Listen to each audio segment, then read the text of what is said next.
Selamat datang di podcast Dardendor bersama saya, Cindy Astuti.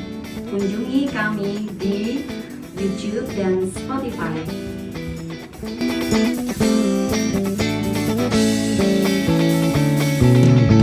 Aku takut dimarahi mamaku, aku takut dimarahi papaku, aku gak mau dilempar gagang sapu, gara-gara pulang gak tepat waktu.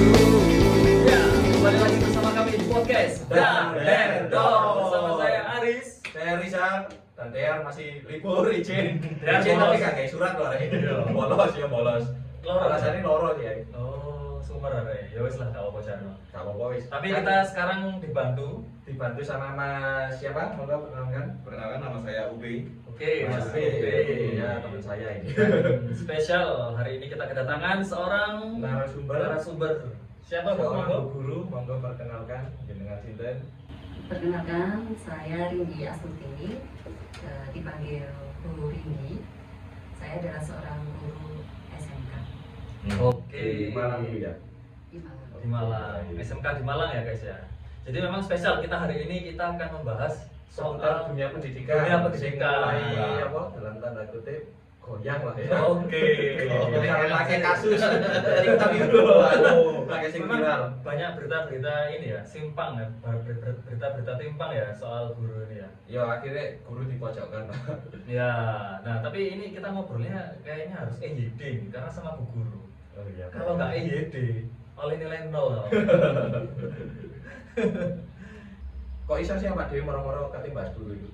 Sebenarnya sudah lama ya kita Ah. pengen bahas seputar dunia pendidikan, seputar guru. Guru. Nah kan dunia guru itu seperti apa sebenarnya? Karena itu kan cita-citamu ya. Nah, Kan pas sama- dek gini bahas apa soal cita-cita itu loh. Yo, Ya. salah satunya itu aku pengen jadi guru. Oke. Cita-citaku itu salah satunya itu pengen jadi guru, selain itu Ah. pengen jadi tentara. Gak kira oleh tentara. Gak kira. Guru sih mungkin lah. Oleh guru. Iya, soalnya aku biar aku cilik aku pengen ngajar, pengen Ah, oke. apa sharing-sharing ilmu gitu loh. Tapi aku biar memang SD, SMP, SMA aku iki sering ngajar apa? Ngelesi ya? Ngelesi, ngelesi juga sih, tapi informal lah ya. Sharing-sharingnya, kalau pas SD yo sharing sama kanca-kancaku sing Pada sekolah itu. pas aku SMP yo aku ngajari area Area SD sih. Tonggo-tonggoku dhewe. Ah. Hmm. Apa ngono iku lek ngaran? Apa guru kayak gitu kan. Kudu les sing mek les. Iya. Misal aku kepengin belajar apa nyeluk tanggoku sing SMP, SMA niku lho. Ya. Sinau bareng. Sinau ya sinau bareng. Oh, sinau bareng. Tapi yo aku biyen alhamdulillah oleh cuan pisan sih. Wah, wis bisnis. Oh iya, ini saya SMP itu ya. Enggak baru dapat cuan itu SMA sama kuliah. Oh, Gitu. oke. Ya, itu alhamdulillah sih. Waktu itu hasil. Nah, waktu itu SMA itu aku sounding ning Tanggo-tanggo. nih buku. Ah. Bu, aku pengen jadi guru ya, Bu ya. Apa oleh ikut pengen guru? jadi guru SD. Oh. Soalnya ya aku pengen karena aku kan seneng iki to, ngajar iku mau. Jadi ya wis terbesit tapi koyo restune MS lebih ke Sing diane Diane. sing lebih ngono. Iya. kan sih. Enggak, Enggak enggak. Sebenarnya Sebenarnya sing lebih itu. nggak ada, kita kan lebih ke horizontal kan. Iya, Pekerjaannya iya. horizontal. Nggak ada pekerjaannya lebih tinggi atau lebih rendah, nggak ada menurutku kan. Iya. Nah, Masih ngomong-ngomong ono. ya, ngomong dunia Waduh, pendidikan. beda mana lah ya? Beda mana ya? Beda mana lah Iya sih. Oke, iki ajak kakek guyon iki guru. Nah, kita harus lebih behave ya, karena di tengah-tengah kita ini ada bu guru, seorang praktisi ataupun akademisi di dunia pendidikan. Karena kita menganggap pendidikan itu penting, Pak. Penting. Salah Ya. satu social Penting. elevator, ya kan? Daripada kita, maksudnya sumber daya manusia itu lebih penting untuk apa ya? Lebih meningkatkan kemajuan bangsa gitu Nah, kan. benar. Percuma kalau misalnya kaya akan alam, Ya. tapi sumber daya manusianya itu tidak bisa mengelola dengan baik. Nah, Ya, salah satu cara untuk meningkatkan kualitas sumber daya manusia adalah melalui Pendidikan, betul. Nah, maka dari itu pada siang hari ini kita langsung ya kan mengajak seorang guru yang kami rasa memang kompeten lah ya untuk kita sharing-sharing. Ini kita guru ngobrol. temenan loh ini. Ini guru temenan. Iya, guru temenan, guru gimmick gini. Iya, guru temenan lho gimmick. Gimana nih? Pasti kalian ya kanca-kancaku lah ro ah. Iya. Alumni ya. Nah, alumni apa nah. saiki sik sekolah. Kenapa kita memilih beliau? Karena beliau juga concern juga sama apa namanya kondisi guru hari ini, kondisi Iya. pendidikan hari ini. Betul, betul. Iya. Sudah berapa tahun guru mengajar? Saya mengajar kalau dari Awal mula? itu penempatan di sekolah yang sekarang ini Iya. saya mengajar itu Hmm. mulai tahun 2008. Tapi 2008. sebelum itu saya itu juga aktif di pendidikan non formal sejak tahun 2000-an. 2000-an. Non formal itu kayak apa? Pendidikan non formal itu kalau mungkin pernah dengar paket A. Oh, Oke. Oh, iya iya iya. Kemudian Aku alami ya. banyak yang ngalamin ya. Iya, banyak. Enggak sih kayak gitu. Gitu. Kemudian tahun 2008 baru mendapatkan tugas untuk di sekolah yang sekarang sampai hari ini. Berarti berapa tahun? Lebih dari 20 tahun lah. 20 tahun ya. 20 20 tahun. Berarti wis Senior senior lah ya. Iya, terus senior lah. Gitu. Kami rasa udah kompeten lah, maksudnya Iya. berkecimpung di dunia pendidikan udah lama. Pasti, Jadi iya. paling enggak kan paham ya kan, pendidikan zaman dulu sama sekarang itu bedanya seperti Bedanya apa, apa gitu kan. perkembangannya itu apa yang terjadi gitu kan. Gitu. Mungkin Bu Rindi Dimulai dari apa? Masa beliau sekolah? iya, mungkin kenapa sih kok pengen jadi guru? Ya, dari SD itu apa ada yang menginspirasi gitu loh. Oh, gitu ya. Oke. Jadi sebetulnya saya itu jadi guru itu juga apa ya? Kalau ada istilah serendipity pernah dengar nggak? Serendipity. Kebetulan yang betul. Nah, Oh, kebetulan yang oke. betul. Kebetulan yang betul. Kebetulan yang betul gitu. Nah, walaupun sebenarnya kalau ditarik dari apa namanya sebelum jadi guru itu betul tadi dikatakan oleh ini Bisa Mas Rizal ini ya. Saya memang dari SD itu waktu kecil tuh sering main-mainnya tuh main jadi guru-guruan. Guru-guruan. Oh, Guru-guruan, oke. guru-guruan. Walaupun setelah SMP, kemudian SMA dan kuliah tuh cita-cita tuh kan berubah-ubah ya. Ya, Mungkin pernah pasti. mengalami ya. Pernah. Iya.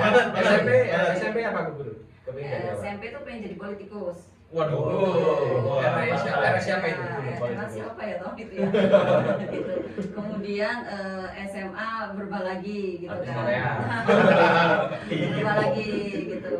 Kemudian kuliah juga berubah Berubah lagi. lagi, Nah, ya. ternyata kemudian ada satu momen di mana saya punya akses gitu ya Ya. untuk menjadi seorang pengajar gitu ya.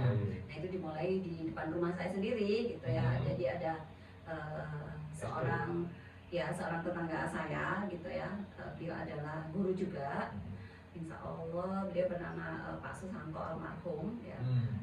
Semoga beliau husnul khotimah. Amin. Amin. Beliau Amin. juga memberikan waktu itu yang apa ya memberikan akses Motivasi, saya akses. gitu dan juga motivasi untuk mengajar walaupun saya bukan dari jurusan Keguruan. keguruan Oh, gitu kuliahnya ya bukan gitu. Bukan saya pendidikan murni guru. dari Oh, pendidikan murni murni. gitu. Nah itu awalnya saya terlibat di dunia pendidikan gitu. Nah itu diawali dari saya mengajar di pendidikan non formal. Non-formal tadi. Oh, paket A, paket C Pemberantasan gitu. buta huruf, kemudian kejar paket, Oke, nah, oke. seperti itu. Programnya Jadi bagus itu ya. nah, ini buktinya bisa mengantarkan Ya, saya. Nah itu kemudian jadi saya memasuki dunia pendidikan ini sebagai pendidik itu dimulai dari apa namanya yang disebut dengan pendidikan pedagogika, pendidikan orang dewasa. Oh. Seperti itu gitu. Jadi yang diajar itu memang yang sudah dewasa gitu. Dewasa. Kan harus dewasa. Nah, ini udah dewasa belum? Lebih mungkin pada masa itu akeh kanca-kancaku kaya wong wis umur 30 misal Oh. untuk Mengentas. kerja lah ya Oh. kerja, biasanya kebutuhan Walaupun kerja. dewasa dalam hal ini itu bukan hanya berkaitan dengan Usia. Usia, gitu ya. betul. Bisa juga mereka yang sudah menikah gitu ya kan mereka yang sudah apa memiliki anak mungkin seperti itu. Berkeluarga berarti ya. Oh, Betul, keluarga. walaupun dia masih katakanlah berusia di bawah 20-an atau di atas 20-an sedikit, ketika dia sudah berkeluarga itu sudah masuk namanya pendidikan orang Dewasa. Pedagogi tadi ya. Jadi andragogi. Andragogi. Sorry. Jadi misal dulu di perusahaan itu kan ijazah minimal SMP, terus ada kebijakan minimal SMA. Nah daripada cari orang lagi, itu karyawannya bisa sekolah. Oke. Biasanya sore gitu. Nah, makanya tadi itu lewat pendidikan andragogi. Nah, andragogi. Berarti memang nggak menutup kemungkinan semua level lah, level usia, terus status entah itu menikah atau enggak, belum gitu kan ya. Iya. Bisa ya Bu ya. Bisa. Karena tujuannya untuk dalam tanda kutip mengentaskan ya, Bisa, untuk mencapai betul. standar tertentu gitu ya. Untuk mencapai standar tertentu atau untuk mengakses pendidikan itu tadi. Oke. Nah, itu jadi apa namanya, sebetulnya ketika kita ingin mengakses pendidikan di Indonesia ini, kita sudah sebenarnya bisa mengakses beberapa jalur, salah satunya dari pendidikan non formal itu tadi. Oh. Itu mudah nggak dulu daftarnya? Misalnya ada teman yang nggak tamat SMP gitu, kepingin apa? Yang Ambil mudah, bagian. Mudah ya? Mudah. Masih aktif ya Belum, berarti sampai belum. sekarang Aimar ini? ini, rumah Aimar. Sombong. Aimar sing bener ini Oh, iki. oh, Iku kan iya, iya, iya. wis sampai SD ada. Lah iki lho Mar. Iki guru langsung iki. Tara kok. Dek wis dicaluki jasa lho mari. Iya, iya. Iya kan ninggali jasa. Ini kali jasa, wih, koyok tidak. Tapi kan si SD deh. Oh iya, iya, iya. Tapi S1 ya, SD ya. Iya, S1 S1 ya. Tapi memutuskan untuk menjadi guru, akhirnya nyemplung ke tanggung basah gitu kan. Ya. Itu sempat kepikiran nggak sih, aduh gimana ya nanti ya, Oke. berat nggak sih untuk So, proses menerima enggak menang. Oke, memang ada halnya tadi ya yang melatar belakangi cerita di balik cerita ini. Iya, ya. Tadi ya. Selain memang ada tujuan yang utama gitu ya, atau ada motivasi yang paling utama. Tentunya kalau motivasi yang paling utama adalah ya kita mencari nafkah ya. Artinya Ya. ada peluang untuk bisa menghasilkan materi yang Ya. untuk kehidupan saya Betul, sebagai yang seorang layak. manusia ya, untuk mendapatkan kehidupan yang layak, itu yang Ya. pertama. Mungkin Bu Guru kan untuk generasi muda ini Hmm. kan kurang berminat ya untuk jadi Iya. guru ya. Iya. Saya main ceritani enak-enaknya wis jadi guru. Ya. Aja diceritani soro ya iku marah. Gak gelem marah iku. Orang potong iki. Orang potong. Sekolah potong kuliah. Ya, kalau dari berbagai sumber yang saya baca dan juga Ya, saya betul. dengar gitu ya, sekarang jumlah guru di Indonesia itu adalah sekitar mungkin hampir 3,4 juta. 3,4 juta guru. Itu, 3,4 Seluruh dari juta. TK apa Indonesia? SD Seluruh jumlah guru itu ya, itu sekitar 3,4 Di juta Indonesia. di Ada ya? Indonesia gitu, dan itu setiap tahun kan pasti ada Penambahan. pensiun. Pensiun. Betul. Oh, iya. Penambahan itu kan berkaitan dengan pensiun. Ya, Nah, itu baik. tentunya di situ ada peluang ya, Ya. peluang yang bisa diraih oleh generasi muda ini Muda, ya. ya. Generasi TikTok. Sesuai standar TikTok ini loh. Generasi milenial maupun generasi Z ini untuk apa namanya, mengakses pekerjaan di bidang pendidikan itu gitu. Seperti itu. Tapi memang saya pernah beberapa hari yang lalu itu pernah baca kalau potensi peluang untuk menjadi guru itu masih besar gitu loh Bu. Iya. Sangat besar. Karena dari jumlah sekolah itu ada berapa ribu gitu kan, sekolah berjenjang. Iya. Nah berarti sehingga untuk mengisi apa namanya posisi guru itu masih sangat besar. Ya. Ya bisa dikatakan seperti itu ya, Hmm. gitu. Artinya di semua jenjang itu masih memungkinkan untuk anda Ya, Iya, sing iya. nganggur kok sing saiki Sekolah. sekolah. Sing nyetrol lah emang kan. Iya, iya. itu untuk menjadi profesi sebagai guru ya, Guru, ya. gitu. Baik itu pengajar, mungkin sebagai tutor, sebagai Ya. mentor, itu masih cukup terbuka gitu ya. Kalau untuk sebagai guru ya, saya rasa memang pertumbuhan penduduk juga semakin besar. apa namanya, masih terus berlanjut gitu ya, Iya, dan benar. itu masih kemungkinan besar untuk mereka menjadi murid itu kan cukup banyak juga. Ya. Itu yang Soalnya perlu lu jarang diminati loh. Misal kita apa teman sekelas ya, Iya. ditanya aja yang mau jadi guru siapa, jarang, paling dari Iya. 30 paling nggak sampai 10. Iya, memang gitu sih. Tapi sebenarnya untuk menjadi guru itu apa ya?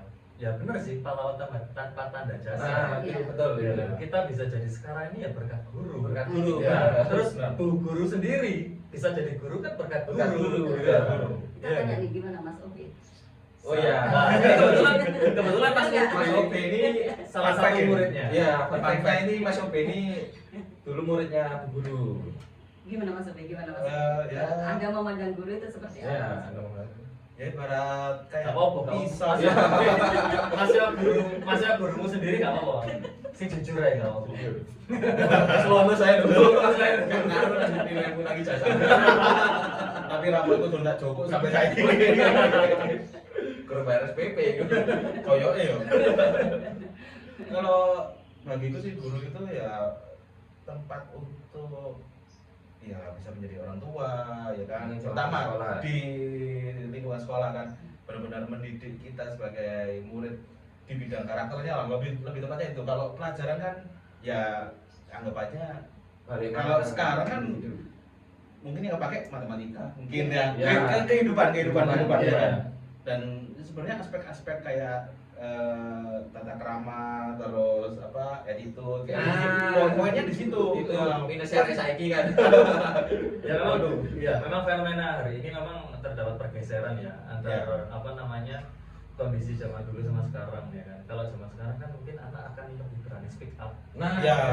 Lebih berani untuk dalam apa ya melawan gitu kan ya.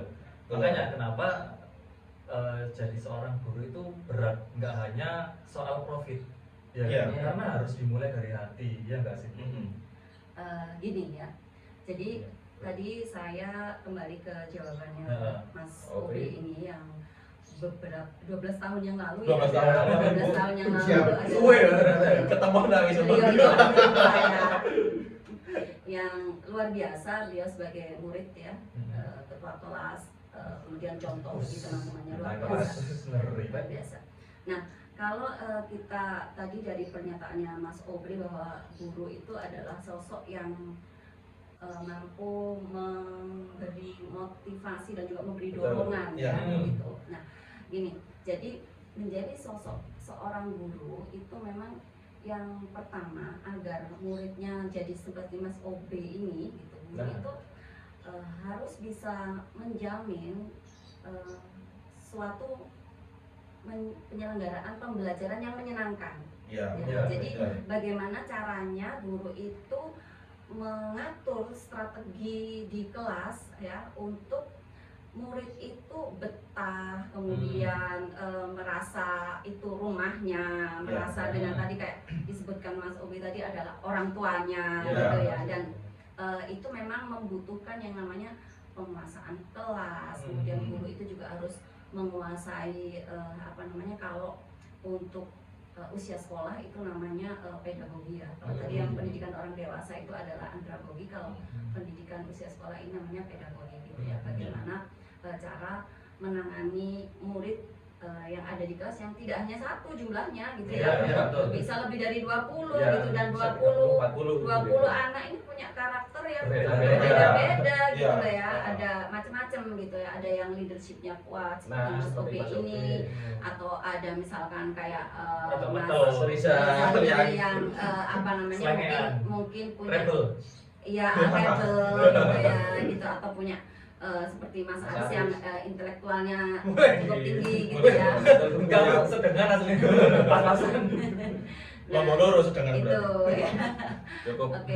Nah, itu kemudian seorang guru itu juga harus bisa menghubungkan materi yang dia ajarkan dengan kehidupan atau persoalan-persoalan yang sering ditemui oleh murid-muridnya. Nah, itu ya.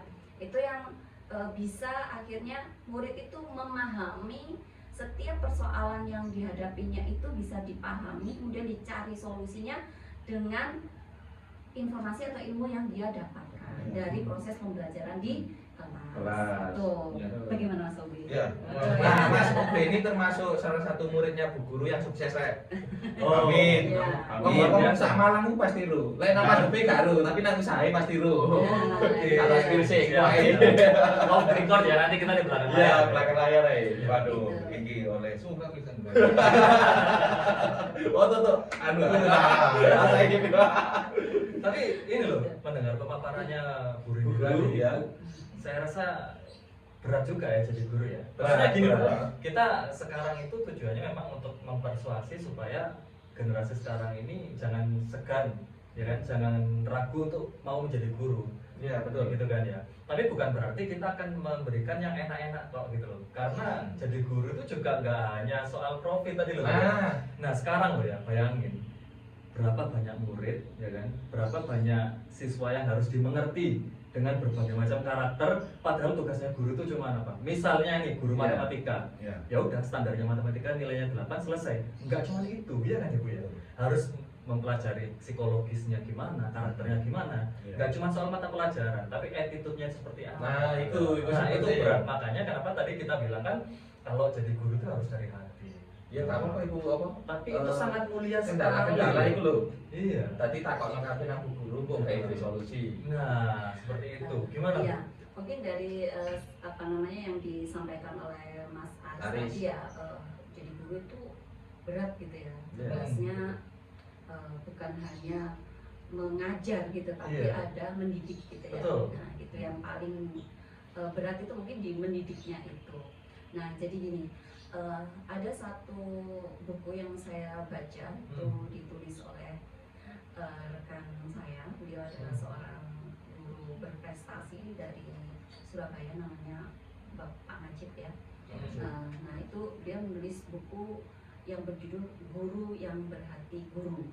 Guru yang berarti guru. Nah Baik-baik. ini jadi seorang guru seperti yang disampaikan oleh Mas Aris tadi memang harus dengan hati ya gitu, harus dengan ketulusan, kemudian harus dengan apa namanya ya, joy gitu loh. Kalau kita bilang apa ya, joy itu harus menikmati Harus gitu ya, enjoy, harus ya. menikmati menjadi Menikmati proses itu. betul, Ya. menjadi seorang guru, karena guru itu tidak hanya dituntut untuk memberikan materi yang tadi saya sampaikan, dia juga mengkoneksikan dengan persoalan-persoalan nyata yang terjadi di sekitar muridnya, tapi juga menjadi role model.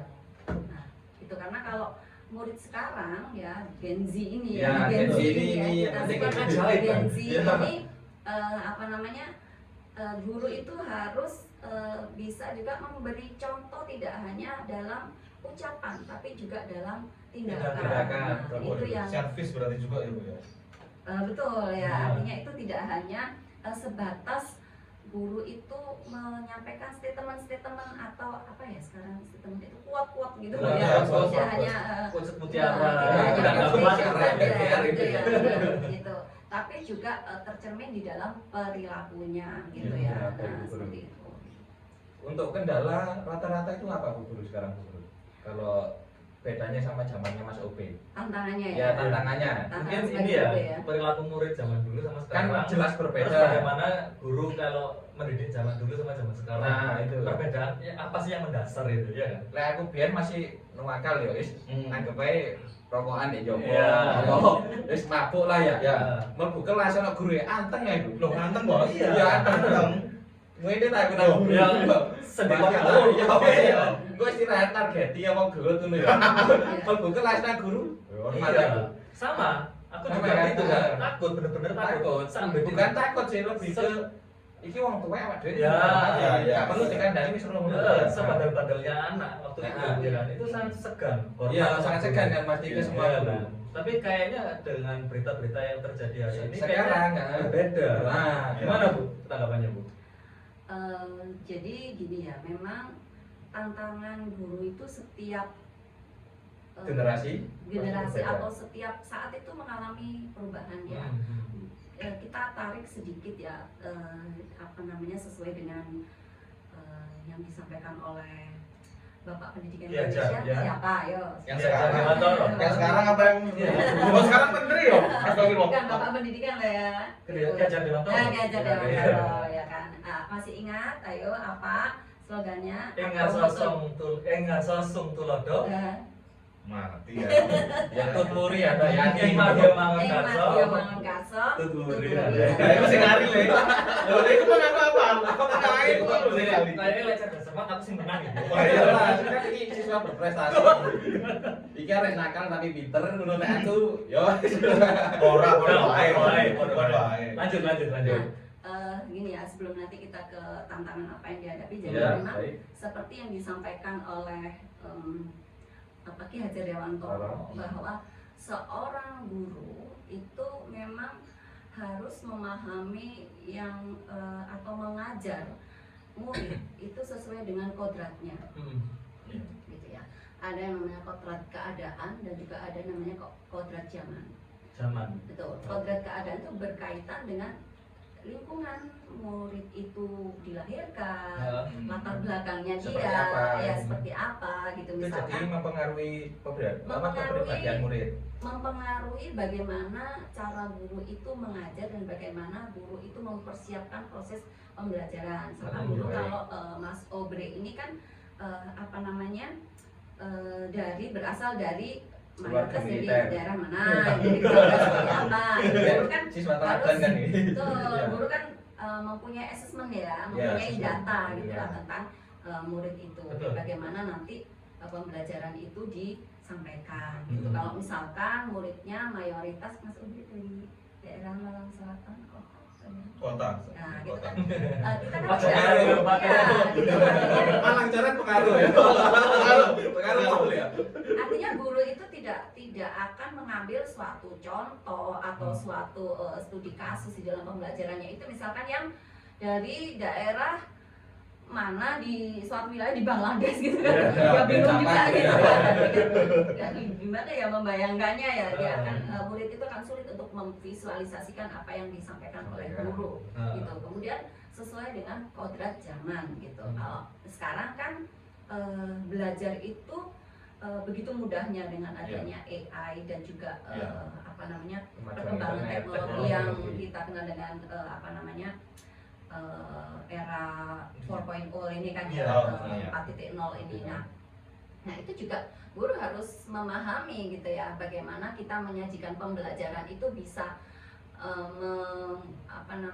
meracik ya atau menyusun proses pembelajaran di kelas itu menjadi sekali lagi menyenangkan, kemudian murid itu juga bisa mengikutinya gitu. Nah itu yang harus dilakukan oleh seorang guru gitu ya saat ini. Jadi kalau misalkan sekarang anak-anak sudah diperbolehkan membawa HP semuanya ya, atau diperbolehkan membawa laptop, kemudian kita mengajarnya dengan didikte atau kita dengan gurunya misalkan mencatat seluruh materi itu di papan gitu. Nah itu mungkin juga perlu ditinjau lagi apakah sesuai dengan kondisi dari murid-muridnya gitu, atau sebaliknya misalkan di kelas itu untuk akses wifi-nya sulit, kemudian tidak semua anak punya kuota, tidak semua pakai gadget, tidak semua punya laptop. Nah itu tapi memaksakan gurunya, ini ya QR-nya, silakan kalian kerjakan di link ini, misalkan contohnya seperti itu. Nah itu juga perlu dipertimbangkan gitu, perlu dipertimbangkan. Itu yang perlu dipertimbangkan ya Menteri Pendidikan sebelumnya itu. Perlu dipertimbangkan oleh seorang guru, walaupun ketika kita bicara lagi misalkan kebijakannya kurang sesuai, tapi sebetulnya guru itu sudah bisa menyajikan ketika keadaan tertentu itu ya, guru itu sudah bisa mengatasi dengan dengan metode kan, ada yang berkelompok, ada yang namanya tutor sebaya. Misalkan Mas Aris ini disampaikan tadi murid yang berprestasi, nah ini bisa dijadikan sebagai sosok lah ya yang didengarkan oleh teman-temannya. Kadang gitu ada sebagian murid itu yang ada sebagian murid kalau dari gurunya langsung mungkin dia tidak begitu paham gitu ya. Lebih takut kadang kita mau tanya itu. Selain takut, dikira kita nggak nyimak gurunya, takut dimarahin. Takut dimarahin gitu kan. Misalkan mungkin Mas Obe dulu punya pengalaman ya terkait dengan kan ketua kelas gitu. Nanti tanyanya itu semuanya ke Mas Obe ya. Oh iya. Mas Obe ya. Jadi selain ketua kelas tapi gitu. Jadi kayak misalkan apa tentang PR, tentang apa gitu ya, tentang apa namanya tugasnya sampai mana, kemudian apa namanya bagaimana cara mengerjakan tugas itu, atau mungkin bahkan tanya ke gurunya seperti apa, mungkin seperti itu. Nah, yang itu juga bisa dimanfaatkan oleh guru atau bisa sumber daya semacam itu atau potensi-potensi dari murid ini sebetulnya bisa dipakai untuk mengatasi kondisi belajar di kelas ini. Nah, itu tergantung bagaimana guru itu peka ya terhadap kondisi pembelajaran yang ada di kelas itu. Makanya ada yang namanya asesmen awal. Jadi sebelum memulai pembelajaran itu guru sudah harus tahu informasi tentang murid-murid ini bagaimana sih gitu ya, mulai dari misalkan apa namanya kondisi keluarganya seperti apa. Baik. Ya gitu ya. Atau kalau misalkan terkait dengan materi pelajaran, misalkan masih ingat nggak dulu pelajarannya apa aja, salah satu yang kamu senangin deh, yang Mas Obi senangin. Kalau saya matematika. Oh, saya misalkan matematika gitu. Gurunya dulu siapa? Dijawab dalam hati ya.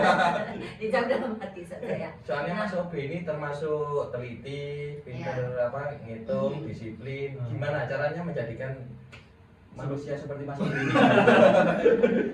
Kalau menjadikan manusia itu tugas orang tua saya ya.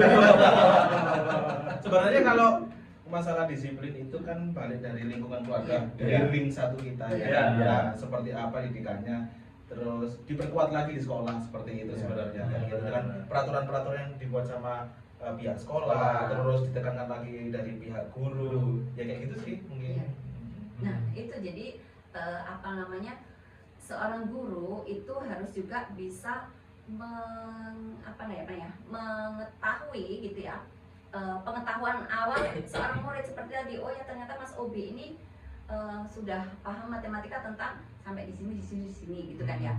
Nah, itu yang perlu diketahui dulu oleh seorang guru gitu. Akhirnya guru itu bisa memetakan mau dari mana sih mengajar murid ini gitu. Apakah semuanya harus dimulai dari pengertian bla bla bla bla ataukah sudah langsung misalkan ke yang namanya ke proyek gitu. Karena guru sekarang ya untuk menampilkan pembelajaran yang menyenangkan, pembelajaran yang sesuai dengan kebutuhan belajar seorang murid itu bisa melalui baik itu pembelajaran berbasis masalah maupun pembelajaran berbasis proyek.